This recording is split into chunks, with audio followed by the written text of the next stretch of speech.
Awal bulan Zulkhodah, tahun ke-6 Hijriah, Nabi Muhammad bersama 1.400 sahabatnya bergerak menuju Mekah dalam rangka menjalankan ibadah umroh.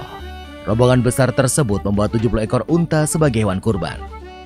Para sahabat Nabi sangat antusias mengikuti perjalanan ke Mekah, terutama kaum muhajirin yang telah lama meninggalkan kota kelahirannya. Namun, perjalanan mereka terhenti di wilayah Hudaybiyah, 22 km arah barat kota Mekah. Di Hudaybiyah, beberapa orang Quraisy bertanya tentang keperluan rombongan Nabi datang ke Mekah. Utusan Nabi Muhammad menjelaskan bahwa kedatangan mereka bukan dalam rangka penyerbuan, tetapi untuk menjalankan ibadah umroh, menyembelih kurban, dan setelah itu kembali ke Madinah. Namun, orang-orang Quraisy tetap bersikeras menolak kedatangan Nabi Muhammad dan para sahabatnya. Melihat penolakan orang-orang Quraisy, Nabi Muhammad mengutus Utsman bin Affan menemui para pemimpin Mekah dan menjelaskan tujuan kedatangan mereka. Utsman bin Affan diperlakukan dengan baik oleh para pemimpin Mekah. Bahkan, para pemimpin Mekah mengizinkan Utsman untuk melakukan tawaf di Ka'bah. Tapi tanpa Nabi Muhammad dan para sahabatnya, Utsman menolak tawaran tersebut. Para pemimpin Mekah tetap menolak kedatangan Nabi Muhammad dan para sahabatnya. Oleh karena itu, dilakukan perundingan antara kaum muslim dan Quraisy Mekah. Nabi Muhammad memimpin langsung delegasi kaum muslim, sedangkan delegasi kaum Quraisy dipimpin oleh diplomat senior mereka, Suhail bin Amr. Perundingan yang berjalan alot tersebut akhirnya menghasilkan beberapa kesepakatan yang isinya: pertama, gencatan senjata antara kaum muslim dan Quraisy Mekah selama 10 tahun. Tidak akan ada tindakan buruk maupun permusuhan dari kedua belah pihak. Kedua, jika ada yang datang kepada Muhammad tanpa izin keluarganya, maka dia harus dikembalikan. Dan jika ada muslim yang datang kepada kaum Quraisy, maka dia tidak akan dikembalikan. Ketiga, dibebaskan kepada seluruh klan yang ada di Arab untuk menjalin kerjasama kepada kaum muslim maupun kaum Quraisy. Keempat, pada tahun tersebut rombongan kaum muslim belum diperbolehkan memasuki Mekah. Pada tahun berikutnya, kaum muslim baru diizinkan masuk Mekah selama 3 hari dan hanya boleh bersenjatakan pedang tanpa diunus. Kelima, perjanjian antara kaum muslim dan Quraisy Mekah didasari ketulusan dan kesediaan untuk melaksanakannya tanpa penipuan dan penyelewengan.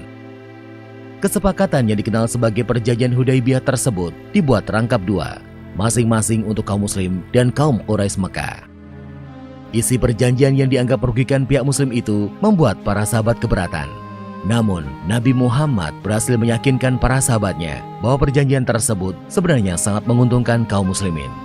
Setelah sekitar 20 hari berada di Hudaybiyah, Nabi Muhammad dan para sahabatnya kembali ke Madinah.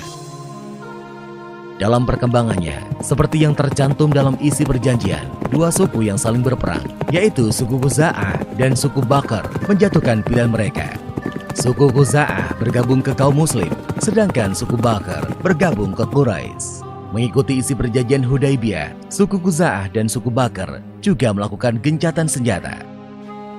Meskipun sepintas perjanjian Hudaybiyah merugikan kaum muslim, namun secara diplomasi, Nabi Muhammad meraih kemenangan politik melalui perjanjian tersebut. Kaum muslim diakui eksistensinya dan Islam diakui sebagai agama resmi di Jazirah Arab. Selain itu, kaum Quraisy Mekah juga mengakui Madinah sebagai sebuah negara. Perjanjian Hudaybiyah ternyata tidak berjalan sebagaimana mestinya. Ketika pihak Quraisy melakukan pelanggaran, suku Bakr melakukan penyergapan terhadap suku Khuza'ah di sebuah oasis. Penyergapan tersebut dibantu oleh Quraisy Mekah. Pelanggaran perjanjian Hudaybiyah membuat Nabi Muhammad dan para sahabatnya mengambil keputusan penting menyerbu Mekah. Sedangkan di Mekah, para pemimpin Quraisy yang menyadari pihaknya telah melakukan pelanggaran mengirim Abu Sufyan ke Madinah untuk melakukan diplomasi. Di Madinah, Abu Sufyan menemui Nabi Muhammad dan memberikan penjelasan panjang lebar. Namun, Nabi Muhammad tidak menghiraukan Abu Sufyan. Selain bertemu Nabi Muhammad, Abu Sufyan sempat menemui Abu Bakar, Umar bin Khattab, dan Ali bin Abi Thalib. Namun, tetap saja Abu Sufyan gagal menemukan jalan keluar. Didera putus asa, Abu Sufyan pun kembali ke Mekah. Setelah bertahun-tahun, jumlah pengikut Nabi Muhammad semakin besar. Kali ini, 10.000 pasukan muslim dengan persenjataan lengkap telah bersiap menuju Mekah. Parade panjang 10.000 pasukan muslim memulai perjalanannya ke Mekah. Kali ini, pasukan muslim akan melaksanakan misi yang sangat menentukan, yaitu Fathu Mekah atau pembebasan kota Mekah dari tangan kaum Quraisy. Para pemimpin Mekah sama sekali tidak menduga kekuatan pasukan Nabi Muhammad. Nabi Muhammad membagi 3 pasukannya melewati jalan yang berbeda, sehingga musuh tidak bisa memperkirakan dengan tepat jumlah pasukan Muslim.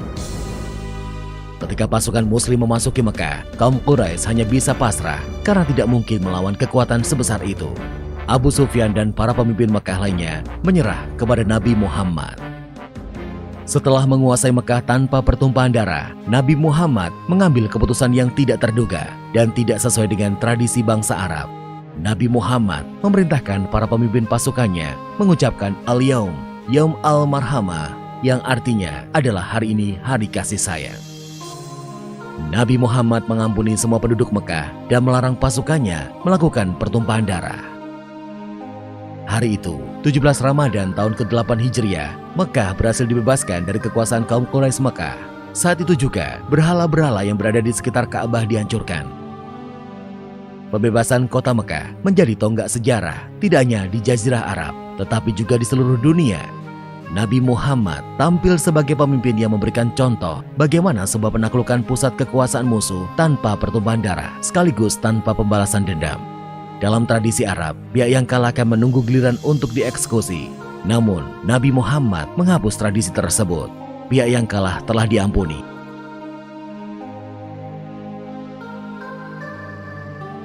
Setelah Ka'bah dibersihkan dari berbagai jenis berhala, Bilal pun diperintahkan Nabi untuk mengumandangkan azan.